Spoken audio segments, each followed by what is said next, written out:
BA first semester वाले English का noting and drafting का असाइनमेंट इस तरह से बना सकते हैं। पहले आपको एसएमएस व्हाट्सअप मैसेज का ये पूरा असाइनमेंट लिखा गया, उसकी मीनिंग, पर्पस, एग्जाम्पल सब कुछ लिखना होगा। पेज नंबर 1 पर ये लिखा गया है पूरा।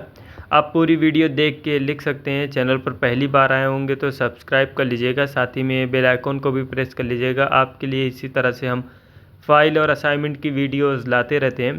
चैनल के प्लेलिस्ट पर अपलोड है सभी पाठ्यक्रम की वीडियोस, आप चाहते हैं तो वहाँ से देख के लिख सकते हैं।